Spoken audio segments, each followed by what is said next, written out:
Hello प्यारे dear learners, कैसे हैं आप सभी लोग। आप सभी का स्वागत है आपके अपने channel learn commerce in an easy way. तो स्टूडेंट्स, आज जो हम करने वाले हैं वो है हमारा आज का टॉपिक म्यूचुअल फ़ंड। देखिए, म्यूचुअल फ़ंड के बारे में हम लोग बहुत सारी चीज़ें सुनते हैं और आज के टाइम में तो म्यूचुअल फ़ंड के बारे में बहुत ज़्यादा अवेयरनेस हो रही है लोगों में। तो आज सबसे पहले आपको ये समझना होगा कि म्यूचुअल फ़ंड होता क्या है, क्योंकि being a commerce student it is very essential for you to understand the meaning of mutual funds. देखिए, ये क्या है म्यूचुअल फंड्स। तो दो टर्म्स आ गई, म्यूचुअल और फंड्स। म्यूचुअल मतलब जो हम साथ में करते हैं इकट्ठा होकर, और फंड मतलब कुछ भी in the form of money जो हम कलेक्ट करते हैं। तो म्यूचुअल फंड्स जो होता है बेसिकली एक तरह का पूल ऑफ मनी होता है। जो स्मॉल इन्वेस्टर्स होते हैं वो क्या करते हैं, परचेज करते हैं सिक्योरिटीज़। ठीक है। तो उसमें क्या होता है, उनके बिहाफ पर जो स्मॉल इन्वेस्टर्स होते हैं उनके बिहाफ पर जो फाइनेंशियल इंटरमीडियरीज होती हैं वो क्या करती हैं, फंड्स को इकट्ठा करती हैं, वो पूल करती जाती हैं सारी। तो उससे क्या होता है, एक लार्ज फंड बन जाता है। और पोर्टफोलियो जो होता है इन्वेस्टमेंट का पोर्टफोलियो वो भी डाइवर्सिफाइड हो जाता है। तो म्यूचुअल फंड बेसिकली क्या है, एक ऐसी फाइनेंशियल इंटरमीडियरीज हैं जो कि इन्वेस्टमेंट बिजनेस करती हैं। इस तरह का इन्वेस्टमेंट बिजनेस होता है कि वो स्मॉल इन्वेस्टर्स की मनी को इकट्ठा करती हैं, ठीक है, और उनके बिहाफ पर वो सिक्योरिटीज़ को परचेज करती हैं और एक डाइवर्सिफाइड पोर्टफोलियो बनाती हैं। तो बेसिकली देखिए, अब समझ में आया म्यूचुअल फंड होता क्या है, कि स्मॉल इन्वेस्टर्स के बिहाफ पर एक वेल सेटल्ड पर्सन, या आप बोल सकते हो कि जो म्यूचुअल फंड का एक्सपर्ट पर्सन है या एक्सपर्ट कंपनी है, वो उन लोगों के बिहाफ पर काम करती है। ठीक है। तो इसका हमारा ऑब्जेक्टिव क्या हुआ, ऑब्जेक्टिव क्या होता है इसका बेसिकली, वो ये है कि जो इन्वेस्टर्स होते हैं, स्मॉल इन्वेस्टर्स होते हैं, उनकी सेविंग्स को इस तरह से मैनेज करना कि उनको regular income, growth, safety, liquidity और डाइवर्सिफिकेशन का बेनिफिट मिले। ठीक है। ऐसा ना हो कि उनका फंड उन्होंने कहीं ऐसी जगह लगाया जहाँ पे उनको नॉलेज ही नहीं। देखिए, शेयर मार्केट में और सिक्योरिटीज़ मार्केट में जब हम फंड्स लगाते हैं, जब हम पैसा लगाते हैं, तो उसके लिए हमारे पास नॉलेज भी होना चाहिए।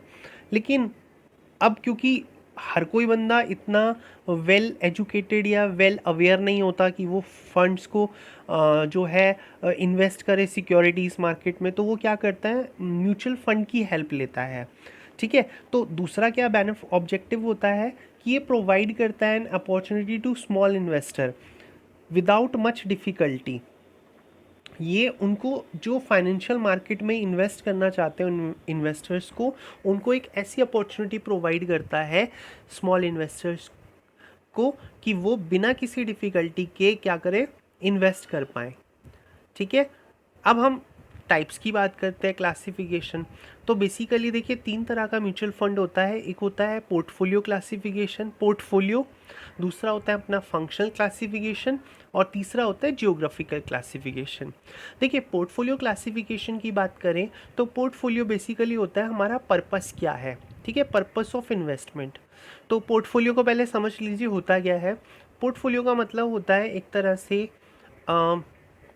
आप कह सकते हो जैसे फ्लावर बुके होता है, डिफरेंट डिफरेंट फ्लावर्स होते हैं ना उसके अंदर, आप अपनी पसंद के हिसाब से फ्लावर्स लगवाते हो बुके के अंदर, है ना, अपनी पसंद के हिसाब से। तो यहाँ पर भी क्या होता है, डिफरेंट डिफरेंट सिक्योरिटीज़ के अंदर डिफरेंट डिफरेंट जो आप कह सकते हो सिक्योरिटीज़ है उनके अंदर इन्वेस्ट किया जाता है। तो जो आपका पर्पस होगा, जैसा पर्पस होगा, जैसी आपकी पसंद होगी, उसके हिसाब से आपका इन्वेस्टमेंट किया जाता है। नेक्स्ट आता है हमारा फंक्शनल क्लासिफिकेशन। तो फंक्शनल क्लासिफिकेशन जो होता है बेसिकली कैरेक्टरिस्टिक्स के ऊपर बेस्ड होता है कि स्कीम की कैरेक्टरिस्टिक्स क्या है। तो बेसिकली ये फंक्शनल क्लासिफिकेशन दो तरह का होता है, ओपन एंडेड होता है और क्लोज एंडेड होता है। हम डिटेल में करेंगे इसको भी। नेक्स्ट हमारा आता है ज्योग्राफिकल क्लासिफिकेशन। ज्योग्राफिकल क्लासिफिकेशन जो होता है बेसिकली ये बेस होता है on the basis of area. ठीक है, स्थान के बेस पर होता है कि जहाँ पर ये ऑपरेट हो रहा है, जैसे हमारा डोमेस्टिक हो गया या ऑफशोर हो गया। ठीक है। तो सबसे पहले हम करते हैं पोर्टफोलियो क्लासिफिकेशन, यानी हमारा जो पर्पस ऑफ इन्वेस्टमेंट है वो क्या है। तो देखिए इसमें हम क्या करते हैं, बॉन्ड फंड में इन्वेस्ट करते हैं। बॉन्ड फंड क्या होता है, एक तरह से आपको पता ही है कि बॉन्ड फंड क्या होता है, जो सिक्योर्ड होता है, पूरी तरह से सिक्योर्ड होता है। ठीक है। इसमें जो होती है हमारी एक्सपेक्टेड रिटर्न जो होती है फिक्स होती है। ठीक है। इसमें किसी तरह का लॉस होने की चांसेस नहीं होते, क्योंकि इसके अंदर आपको पता है कि at at the end of the period आपको कितना मिलेगा बॉन्ड फंड्स में। ठीक है। इसके बाद आते हैं हमारे स्टॉक फंड्स। अब जो होते हैं इन्वेस्टमेंट करना चाहते हैं, जो एक्सपेक्ट करते हैं कि मुझे हाई रिटर्न मिले, ठीक है, और मैं रिस्क ले सकता हूँ, तो वो क्या करता है, स्टॉक फंड में इन्वेस्ट करता है। ठीक है। इसी तरह से कुछ लोग होते हैं वो चाहते हैं कि हम इनकम फंड में इन्वेस्ट करें, कि हमें जो है रेगुलर इनकम मिलती रहे in the form of dividend या इंटरेस्ट की फॉर्म में। तो वो इस तरह के शेयर्स में या बॉन्ड्स में इन्वेस्ट करते हैं जहाँ पर उनको डिविडेंड या इंटरेस्ट मिलता रहता है। ठीक है। इसमें बेसिकली उनका जो पर्पस होता है वो होता है मैक्सिमाइज करना करंट इनकम को। नेक्स्ट आता है हमारा ग्रोथ फंड।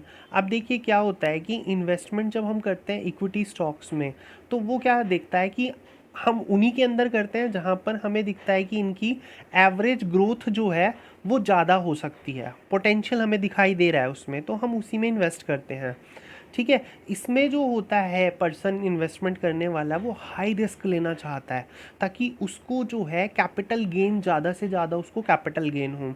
इसके अलावा कुछ होते हैं जो सर्टिफिकेट ऑफ डिपॉजिट या सर्टिफिकेट ऑफ पेपर में करते हैं। ठीक है। कमर्शियल पेपर्स में करते हैं।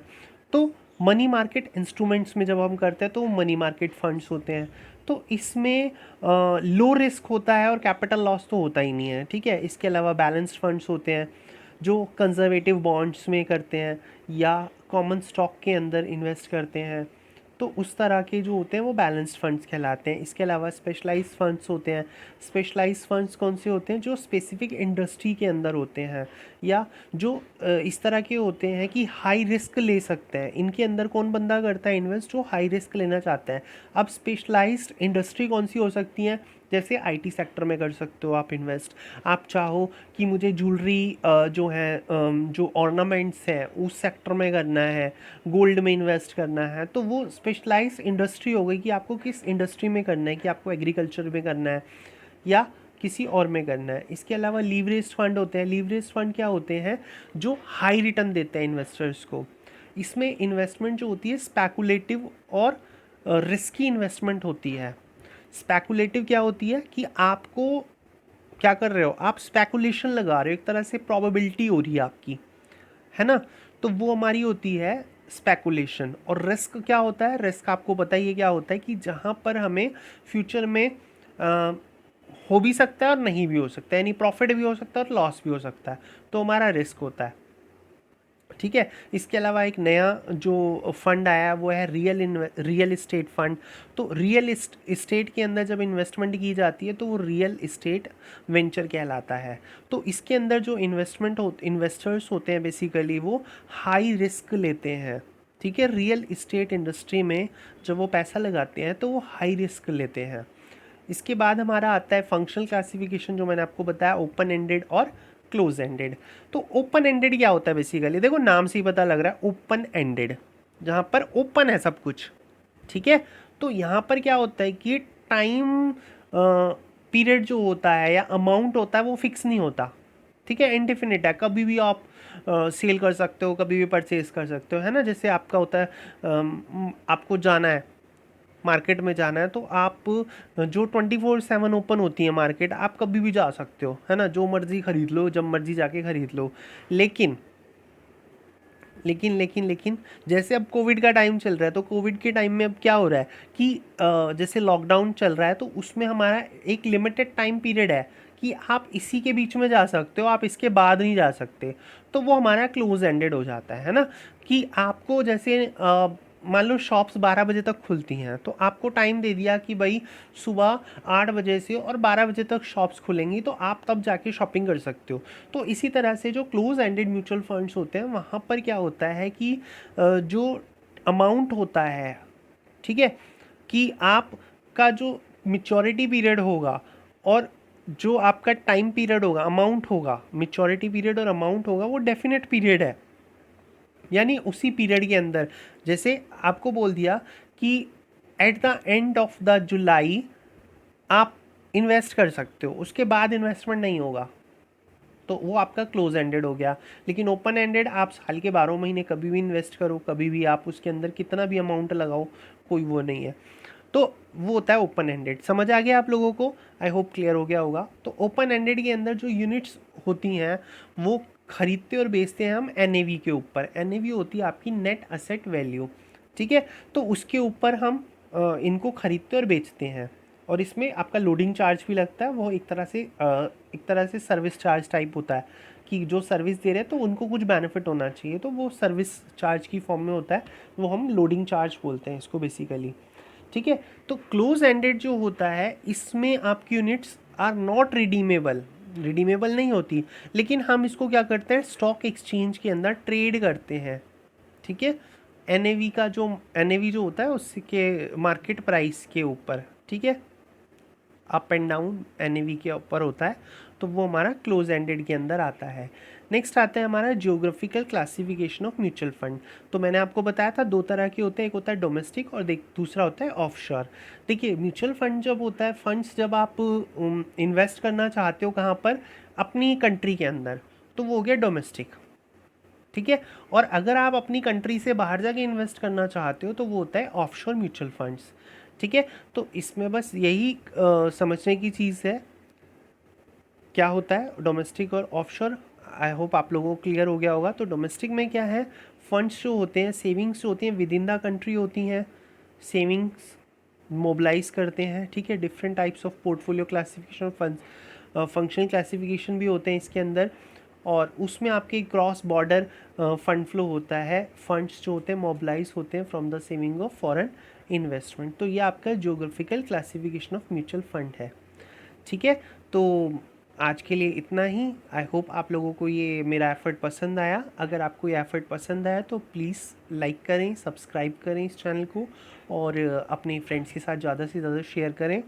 और इसके बाद हम आगे भी इसके ऊपर करेंगे, म्यूचुअल फंड के ऊपर जो हमारा रिमेनिंग पोर्शन है, कैसे कैलकुलेट करते हैं एनएवी और किस किस तरह से होता है, वो सारा हम डिटेल में डिस्कस करेंगे। तो लाइक करें, सब्सक्राइब करें। Thank you so much, all the best, God bless you.